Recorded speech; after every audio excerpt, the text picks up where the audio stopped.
Hello and welcome. Today we are going to do the first chapter of history.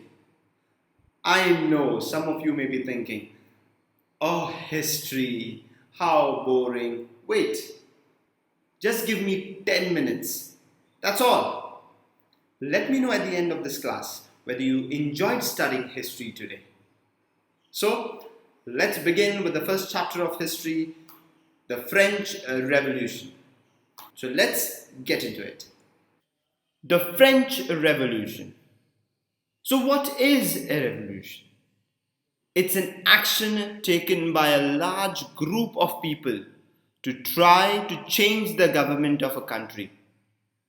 In this case, it was by violent action. So one fine morning on 14th July 1789 in Paris, people heard the rumors that the king had ordered his troops to march into the city and open fire on its citizens. So people were very angry about it. So they stormed into Bastille. Now Bastille was jail, a prison. And they hated this place because it showed or it portrayed or it stood for the despotic power of the king. So they went in and they killed the commander and released all its prisoners. There was one key man out here, King Louis XVI, who was from a Bourbon family. Now, how will you remember the word Bourbon family? Remember Bourbon biscuit. Okay, so that's how you connect and you remember Bourbon family. So in 1774, he became king. So at the age of 20, he got married to a lady named Marie Antoinette from Austria. So that's a little bit about him. We'll come to know a lot about him in the due course of time. For any revolution to happen, there has to be causes for it. So what were the causes which angered the people of France? France had participated in many wars. So there was no money left in the treasury, or very little money left in the treasury. The cost of maintaining the Versailles. Now, Versailles was a palace. The maintenance cost of this palace was very high. Back then, France was great friends with America. And they had one common enemy, Britain. Britain had occupied 13 American colonies. So France said, let me help you. So the common enemy was Britain. Britain had occupied 13 American colonies. France helped America to free these 13 colonies.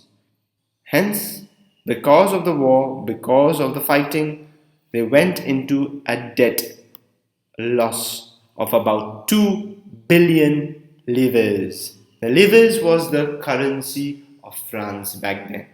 The creditors who were giving money to France started to charge 10% interest. Hence, the budget suffered. The money was dwindling or getting less day by day. There were other costs. I have put them under miscellaneous cost. The cost of maintaining an army, giving government salaries, looking after the universities, etc. So France was divided into 3 estates. First, second and third. Basically, they categorized people in 3 groups. They were called as estates. First estate, there were clergy, the priests. The people of the church were in the first estate. In the second estate, the nobility, the nobles. And the third estate, the rest of the people. The merchants, the peasants, artisans, servants, etc.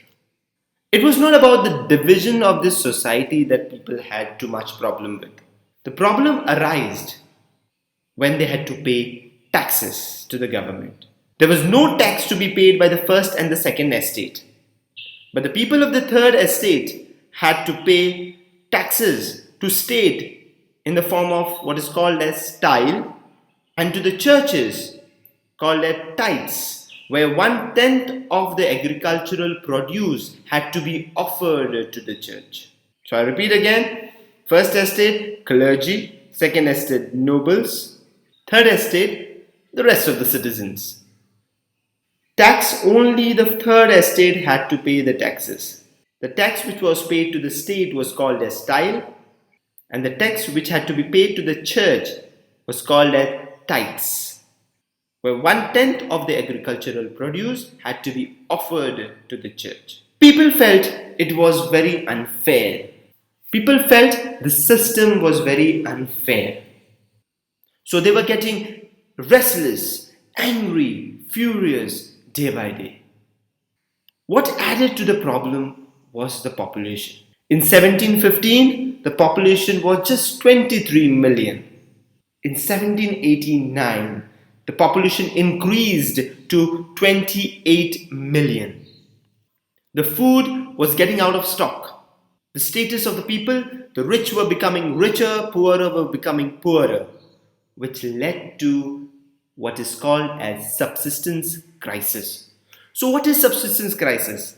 In very simple terms, it's when the basic needs of the people are not met. In this case, it was food scarcity. The food was not easily available, and even if it was available, it was very expensive. Few people ignited the fire in people. We'll call them philosophers. Why? Because they changed the thinking pattern of the people. I'll only ask you to remember three names: John Locke, Rousseau, and Montesquieu. So what did John Locke do? He wrote a book named Two Treatises of Government. So what did he write in that? He started to find faults. He wrote about the faults in the monarchy system. He refused to believe the divine and the absolute right of the monarch. What did Rousseau do? He wrote another book named The Social Contract. I want you to remember the name, The Social Contract. It's very important. So he believed that there had to be contract between people and their representatives. So both the parties are accountable to each other. And what about our man Montesquieu? He believed there had to be division in power in the administration, in the form of legislative, executive, and judiciary. His thinking was, if there is division of power, there will be better ruling of the government. So that's it for today. Let me know if you enjoyed this video, and if you want all my classes, do subscribe to this channel. Till then, take care, be safe. Thank you very much.